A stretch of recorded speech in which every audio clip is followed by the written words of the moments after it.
Hello, everybody. Welcome to week 8 of the cohort and the spring of 2023 cohort. Today, in just a few seconds, Nicole Kastner is going to be sharing with us how to evaluate and select an LRS, which I know you'll enjoy greatly and learn much from, Nicole. I am going to just walk through some basic housekeeping once again, just to remind some people who are new to coming to these sessions about some of the things we've been sharing. So let me advance a little bit here. All right, first thing you need to remember, of course, is the xAPI party. You have to reserve your spot, reservation for it, to be there, to attend, to gain all the insights and the learning and the sharing that'll take place. That'll be happening on April 27th. We've been sharing a lot about that, of course, in the Slack channels. So be sure to register to attend, but not only just attend, you have the opportunity to obviously share your work. We've been kind of soliciting for you to share updates on your projects. And we don't mean project in that big, formal, heavy sense. You know, there's a lot of learning going on in small spaces and larger areas. And anything you bring to the table is going to be really valuable for the community as a whole. So remember that. Don't be intimidated by this. And reach out to Karen and myself. We'll be happy to share a little bit about what we're looking for, and if you can kind of bounce it off us a little bit in terms of what you have already and how valuable that might be to the community at large. Learning Solutions, our conference in Orlando is coming up. And of course, it is not devoid of xAPI. So we have a lot happening. 2 sessions are noted right here from Jeff Batt and Megan Torrance, who I'm sure you're familiar with, Megan. And they'll be at our Learning Solutions Conference and Expo in April. So be sure to register and attend our event. Now, of course, becoming a member of the Guild, which you're becoming much more familiar with, has a lot more value beyond xAPI, from publications and webinars to recordings and research, all the things listed there. Membership is free. That's how you get information and insights about what we have to offer, as well as kind of queuing into the events and being part of communities like you're involved with here today. All right, so before I get going with Nicole real quick, and I'll go back to that first slide, I want to mention to you at the very, very end of today's session, after Nicole engages you in any of the questions and answers you might have about her particular session, Karen Gleason, who you've been familiar with in the cohort in the Slack channel, will be available and sharing with us some team updates. So do stick around after Nicole's presentation to hear about how things are going. So Nicole, I'm going to drop my slides and let you pull yours up. And I will step away when you're ready. Yeah, I'm just going to get this sharing. Pretty sure everybody should be able to see my slides at this point, right? Yep, looks good. I'll see you later. All right, thank you so much. Well, hi everyone. Thanks for joining me today as we discuss how to evaluate and select an LRS. My name is Nicole Kastner, and I am the Director of Commercial Sales at Learning Pool. By the end of this presentation, I hope you will feel confident in the ability to evaluate and potentially implement a learning record store. To do that, our agenda is as follows. I'm going to provide a brief introduction of why I'm here and why I'm presenting for you. We'll quickly review what an LRS is and some factors that create differentiation amongst platforms and their vendors. Then we'll cover 5 steps to preparing to select an LRS. And I realize this is slightly different from the presentation title, but I believe it's really imperative to know your internal drivers and requirements prior to going into an evaluation. Those steps include understanding your business case, understanding your data maturity, identifying some internal resources, a requirements review, and finally, the evaluation process. Last, I'll provide a brief overview of some LRS options in the market. For this presentation, I'm only going to be focusing on LRSs that are standalone as opposed to some of those that might be already built into a learning platform. And we should have some time at the end for a few questions from the audience. So feel free to pop it into the chat as we go along. And I believe Karen and Mark are going to help me out with those as we get to the end. As I mentioned before, Director of Commercial Sales at Learning Pool, we help organizations get their people performance ready at the pace of business. We do this through the use of intelligent data across our LP suite. Organizations can create a 360-degree view of their team's performance readiness for the skills they have today, the training they need to complete, and how they measure up for the jobs of tomorrow. This approach transforms the learning practice and all of your training and development needs, including compliance and mandatory training, not with a one size fits all, but a one size fits one approach. We deliver this experience for all of your employees with a platform that optimizes learning experiences using that intelligent data. We get people ready to perform through learning that's personalized and purposeful. I am uniquely positioned to discuss this topic as I've been working with organizations of varying size, sector, and data maturity in consulting and implementing an LRS for the past 6+ years. Originally with HT2 Labs, which were the creators of Learning Locker LRS, and now through acquisition, Learning Pool. While the LRS is an important component of our solutions, we do have a full suite of products and services for learning and development in HR industry. That means that I've got a good understanding of how the LRS fits into an organization's ecosystem and the nuances, hurdles, but also benefits that occur with that implementation.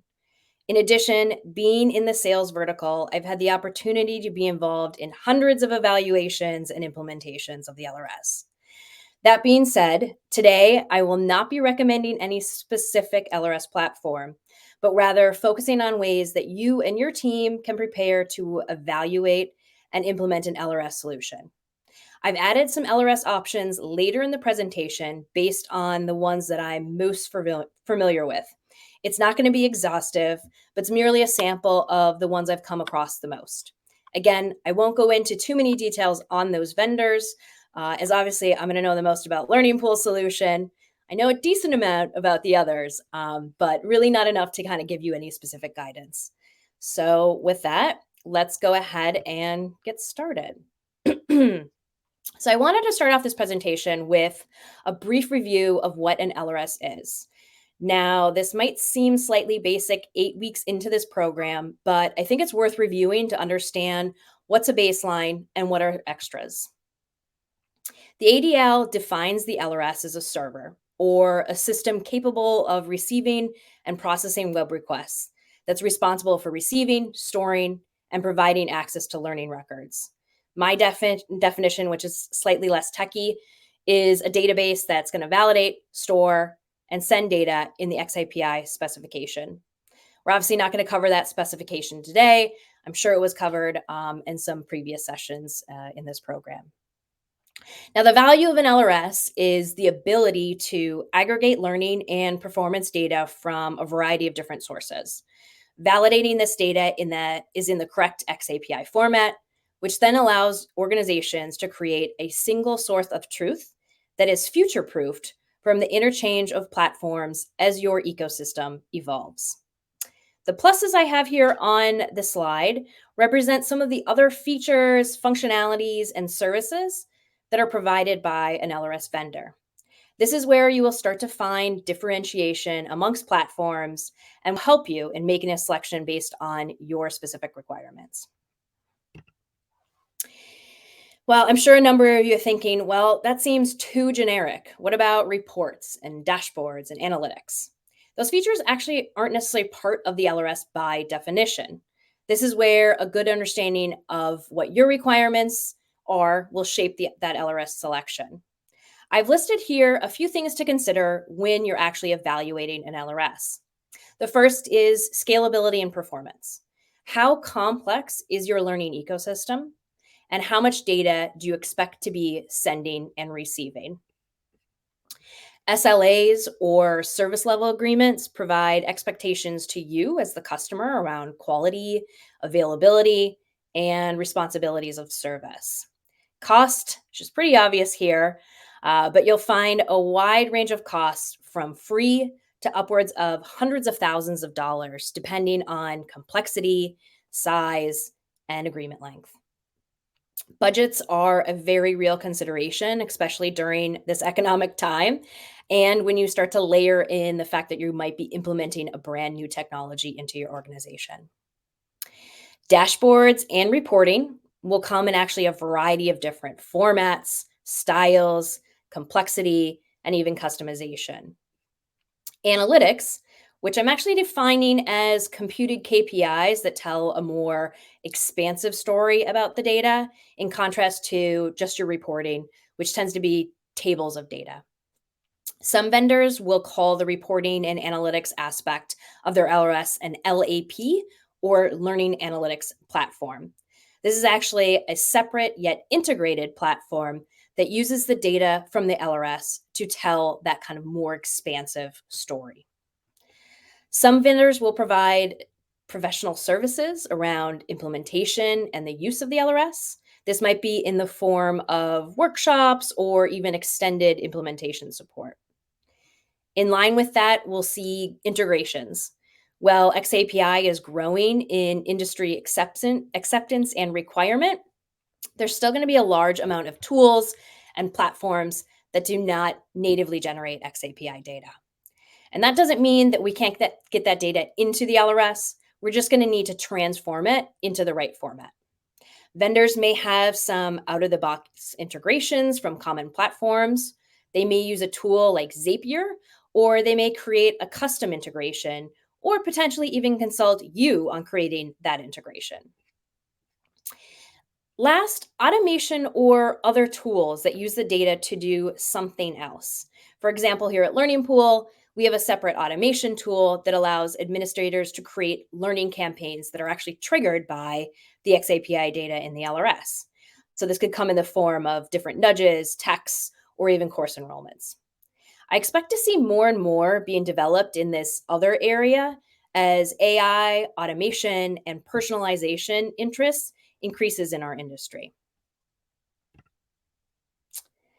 Now that we have that basic foundation of what an LRS is, as well as some of the areas that differentiates LS vendors, let's look at the 5 steps to prepare to select an LRS. Over the next 15 minutes or so, we will review the 5 steps I think are necessary to best prepare you or the organization to select and implement an LRS. They are again as follows: understanding your business case, understanding your maturity, identifying your internal resources, requirements review, and finally, the evaluation process. As you notice, there are 4 steps prior to the actual evaluation of an LRS. I think that's essential to understand you and your organization's requirements prior to evaluating. That doesn't mean that you need to know it all about implementing an LRS. That could actually very well be a requirement that you would look to a vendor for support. By working through these topics, you can also support your final purchase and buy-in from stakeholders, where you should be able to match your organization's unique business case requirements to the vendor you've selected. Over the years, I've seen a number of LRS initiatives that have stalled or dissipated because of the lack of clearly understanding and identifying how the project relates back to the business objectives, or potentially missing the internal resource support that they needed for implementation. That could come in the form of costs, people, or even time. So the first step we're going to look at is to understand your business case and actually create one. This is timely, as I know the next session by Alfonso Riley is going to be all about creating a business case. So I'm not going to go into too much detail here on how to do that. Rather, I'm going to focus on some top-level questions to ask that may help you in creating that business case. Now, I didn't get a chance to meet with him prior to today, but I'm really hopeful that this will only supplement his presentation for next week. So to start off, why are you interested in using xAPI? Now, this could go back to those benefits I mentioned earlier, like aggregation of data, more granular insight, single source of truth, etc. And what's the driver for your interest? Is it simple curiosity, which is obviously great, but it's going to probably have implications on what type of LRS you will use, probably something more along the free open source version. Is there a directive from stakeholders or an identified internal project? And then how does this relate back to your business case to implement? What are some of your company's initiatives that the LRS can support? I've come together with a few examples of this. So, measuring the effectiveness of learning within your organization. Is there a heightened focus on the development of your people, whether it's onboarding, skills development and gaps, or even retention? Gaining greater visibility across your learning ecosystem can really help to support those initiatives. Learning content analytics. Do you have limited resources to create or update your content and need to know where to focus your time and energy? Do you need to cut back on third party content or need to know where to get the best ROI on that content? Your content analytics would give you a better understanding of what content is being used or not. Extended enterprise analytics. I'm seeing more and more organizations that are providing learning programs for their customers. Do you need to show your clients better data and insights to help prove ROI or progress? Or might you use this data to help support renewals of your own products and services? Or last, maybe it doesn't right now, which is also okay. It doesn't mean you need to really stop there. It just means that this might be more of a pet project than a company initiative. Again, which might just go back to what type of LRS you can use. Probably, again, the trial, low, no cost option is probably going to be best for you at this stage. Excuse me. In the next two slides, we've compiled a few topics that xAPI can help you measure, divided into four different sections. Completions and time spent.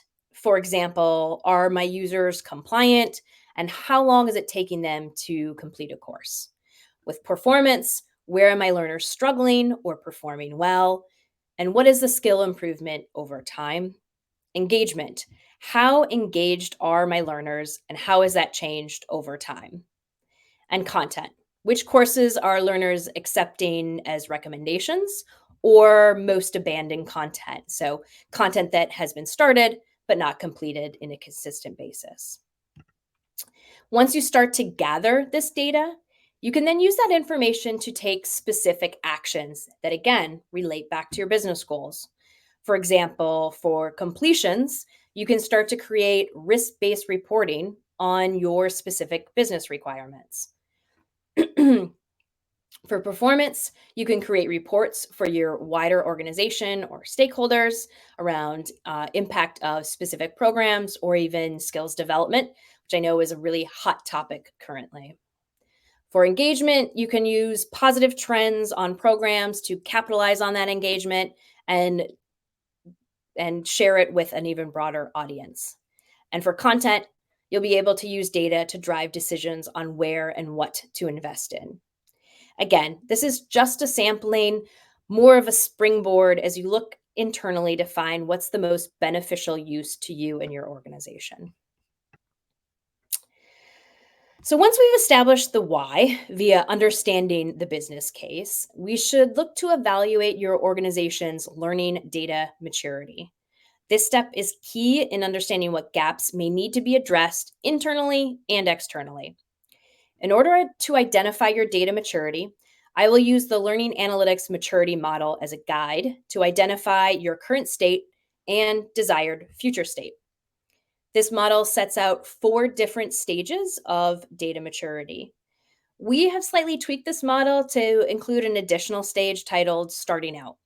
Our experience has shown that some organizations are just really in the beginning stages of collecting learning data and therefore are not quite at that beginning to describe stage. So the subsequent 4 stages are defined as follows. Describe.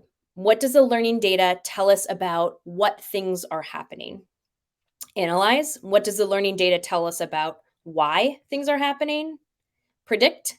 What does the learning data tell us that is likely to happen? And prescribe. What does the learning data tell us that should happen? In a survey we conducted last year, we found that most respondents fell somewhere between the describe and the analyze stage. But as we're seeing an increase in the importance of data and emphasis on ROI, I would like to think that we'll start to see a good amount of movement to the right from most organizations. In order to help you identify where your organization falls within this model, I'm going to review a few key activities at each stage. At the starting out, you are just identifying what platforms and tools are or should be generating data, where that data lives, and how it can be accessed.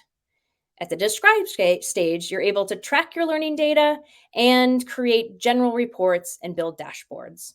You're able to retroactively see what has happened within a learning program. A good example might be a compliance or program completion report. At the analyze stage, you can start to evaluate the data that you've collected.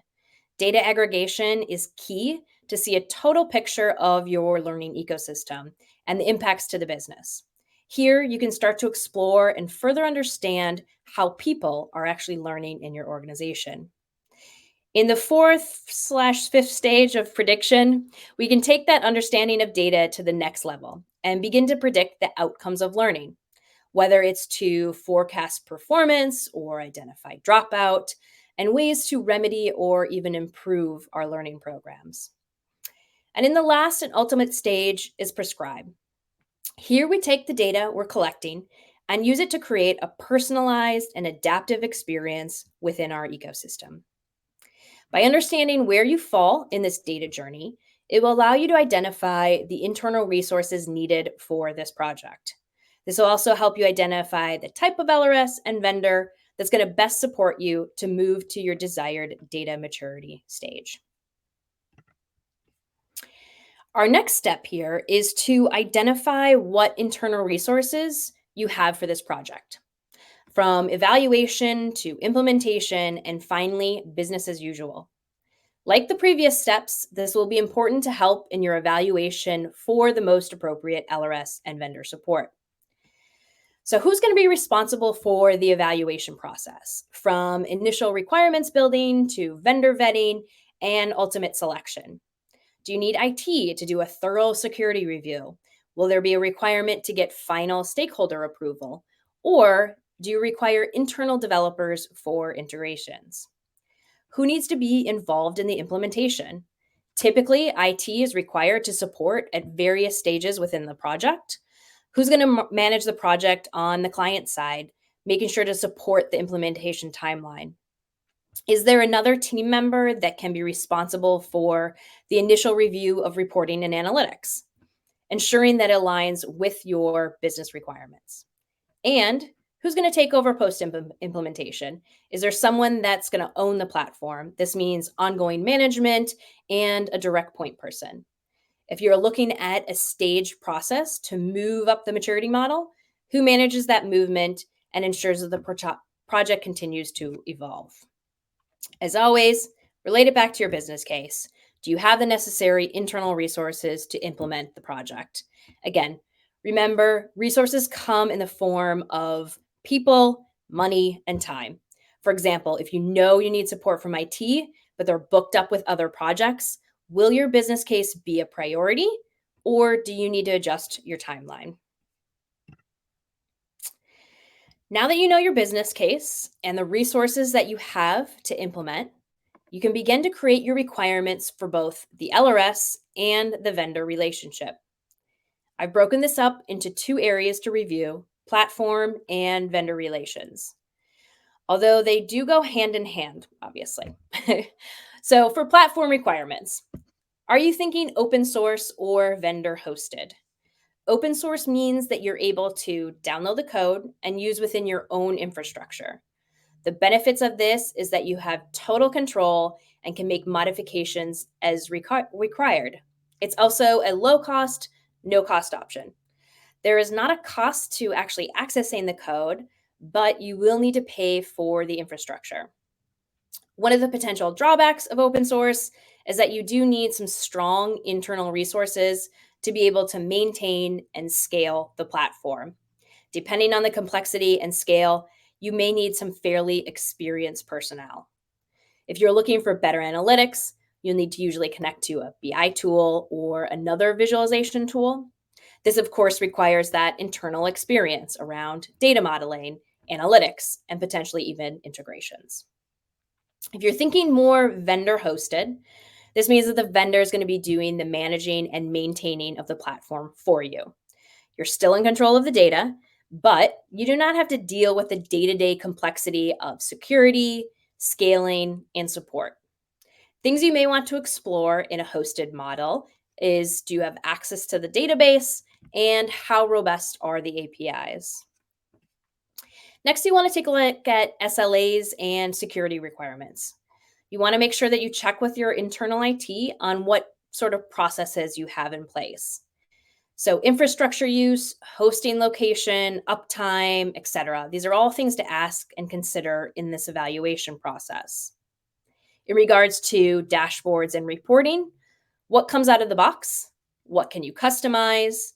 Is there offered support on the use and creation of reports? Do they actually relate back to your requirements, or are they relevant? Can you connect to a BI tool? Or are there options from the vendor for more advanced analytics? Are there additional costs for different features or reports? Can they be exported or shared? Is the UX user-friendly? When you start to look at vendor requirements, you want to ask questions like, what does implementation look like? And how long does it typically take? What resources are needed on the client side? What happens after implementation? Thinking about getting data into the LRS, will you need integrations for non-xAPI tools and platforms? If so, does the vendor provide those integrations? Or can they be custom built? Will they use a third-party tool? And what are the cost and performance considerations of that tool? Can they consult your own team on creating an integration for potentially a homegrown tool? What type of education or ongoing support is provided to the client? Email, phone, online academies are all some examples of that support. What other tools or platforms does the vendor provide that will help with your use case? Will this actually expedite your ability to see ROI? We're on the final stage of evaluating the LRS and potential vendors. Now, I know some of you might be straining to see the questions on the right-hand side of this slide. Don't worry, I have provided an RFP sample, so you don't have to be magnifying or, like I said, straining your eyes. So I believe Karen's going to provide that as a separate download or spreadsheet for you after the presentation. So the actual length and complexity of the process is obviously going to depend on the complexity of your organization. A typical process would include an initial discovery session with vendors to allow for an exchange of information to establish if they can actually meet your requirements. The next step is usually a demo of the platform and an overview of support and services included. In more complex implementations or with multiple stakeholders, an RFP or request for proposal might make sense. I'm going to review those steps in a little more detail now for those that might be new to a buy-in process.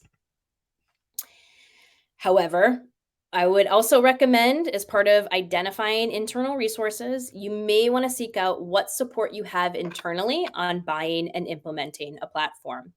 There may be identified processes in place, or this might be mostly directed by your procurement team. I apologize if some of this is going to be basic, but I wanted to make sure to provide information for all stages and sizes of those that might be interested in implementing an LRS. The discovery process is an opportunity to share information and your requirements with potential vendors. This is where all the legwork of what we've been discussing over the last 20 minutes or so will come into play. You want to be able to share what your requirements and business needs are with these vendors. Here, you'll start to see if the vendor you're exploring will be a good fit. A discovery call is usually more about you than it is about them. However, you want to leave that call with a good idea of whether or not you want to continue to discuss the project and move on to additional stages. This may cover over 1 to 3 meetings, and we usually include the main driver of the project, but you may also include IT or other resources that might be involved in the project at some point. You also want to share with your vendor your expectations on the process and your ideal timeline. For example, are you looking to have the LRS implemented prior to a particular company event or project? From these discovery sessions, you should have a good idea if you want to continue with that vendor and move into a demo and deeper dive into how their solution fits your needs. At that demo stage, you can expect to have the vendor walk through the platform, identifying and personalizing the experience to your requirements and showing how they can help you deliver your business goals. You also probably get an overview of the services and support that is provided or might potentially be extra from the vendor. There may be a high level overview of the typical implementation process and timeline. You may or may not review IT requirements at this meeting, but that might mean you want to include IT as an internal resource in attendance. Ideally, decision makers, platform owners should be on this call. And also make sure to have the vendor record. This way you can share it with other team members or use it to go back and review. Just to wrap up this process, I'm going to only briefly touch on the RFP and decision. I've supplied a sample RFP, as I mentioned, but make sure you adjust it to your requirements. RFPs can actually be helpful if you have a large amount of people that are involved in making a decision, or if the business requirements cover a number of different areas of the business. It can also help if you have different weights to different requirements. So the RFP might be a way to organize a rubric or a scoring system. However, it's not always needed or necessary to make a decision. At the decision stage, you're obviously going to want to expect to get a proposal that's covering your price, services, and contract length. Well, to close out our session, I'm going to review a few LRS options that are out in the market. I have grouped LRS vendors based on what I think are three main areas that might be of importance to an organization as they're vetting an LRS. The first group are those open source options. As we discussed earlier, Learning Pool, Rustici, and Yet all have an open source version that is available to you to download and host internally. The hosted or enterprise section is obviously going to be the most options. The companies listed here will provide the learning records store as well as some form of reporting. They usually have some pre-built reports and dashboards. You probably won't see true analytics at these basic levels.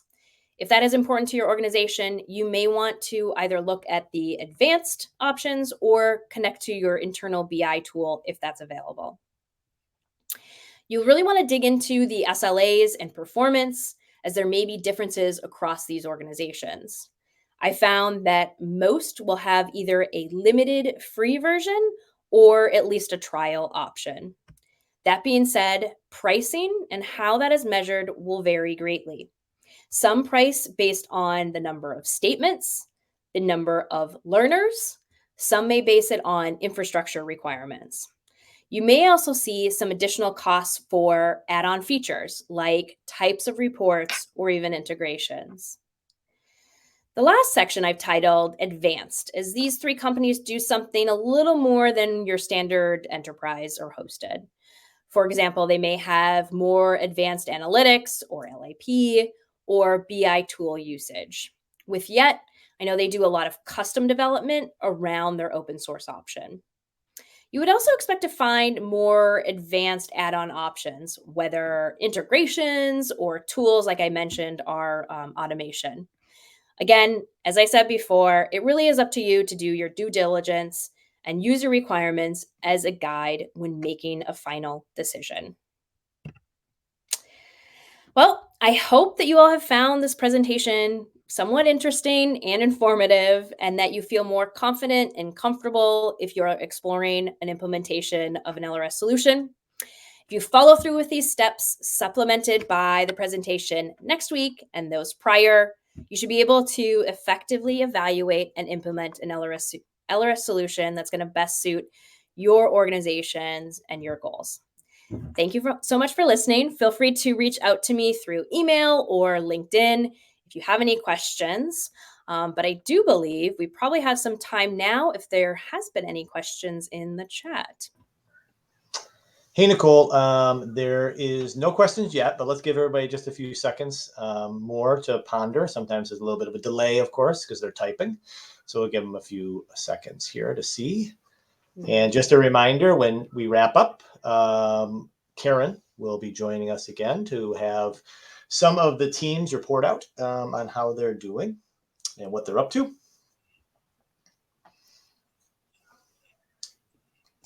Just waiting to see.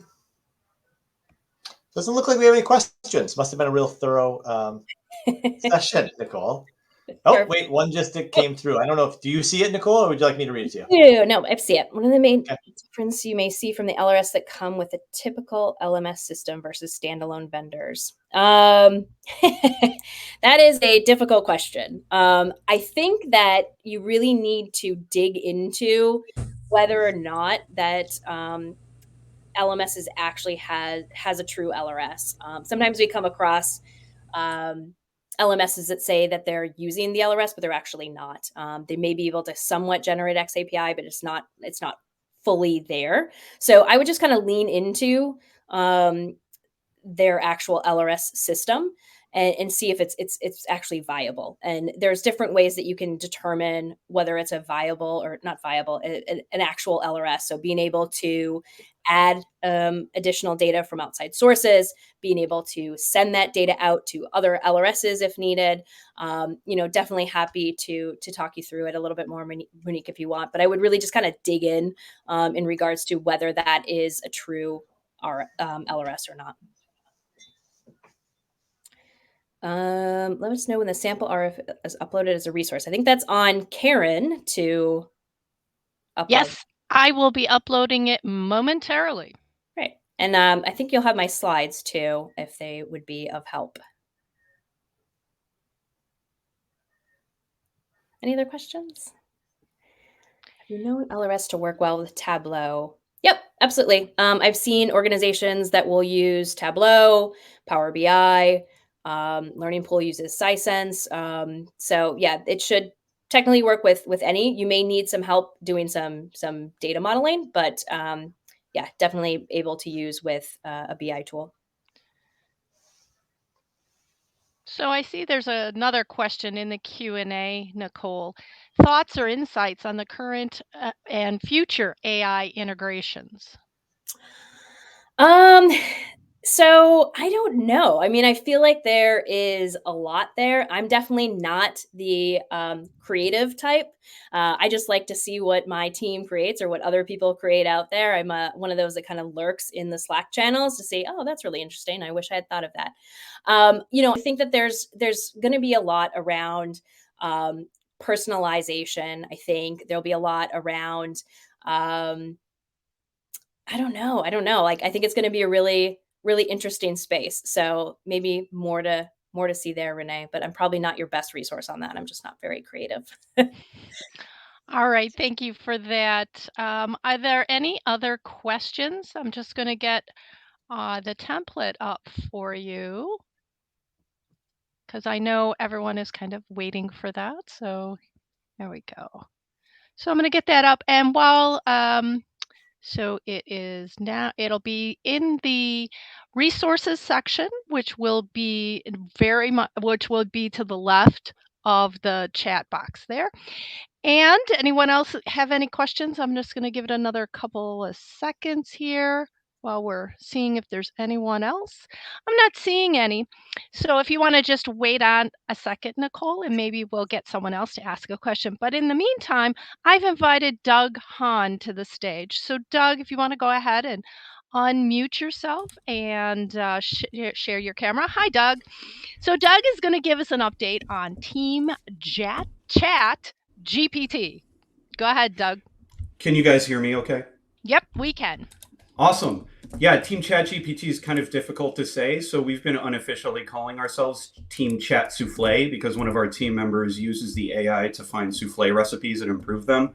And it's all about recipes, right? xAPI's recipes, and so's AI prompts engineering too. So yeah, we didn't present last week, but we've still been hard at work. So what we're doing is building a twine-based game to help learning designers play in ChatGPT. It's all about play. It's a game thing. And along the way, we want to see how the community feels about it. So our team a couple weeks ago divided into 2 swim lanes. We have a learning design team and a development team. And we're not totally separate on the swim lanes. We're collaborating across lanes too, but those are the 2 tracks we're on. The learning designers have been really hard at work collaborating on Google Slides.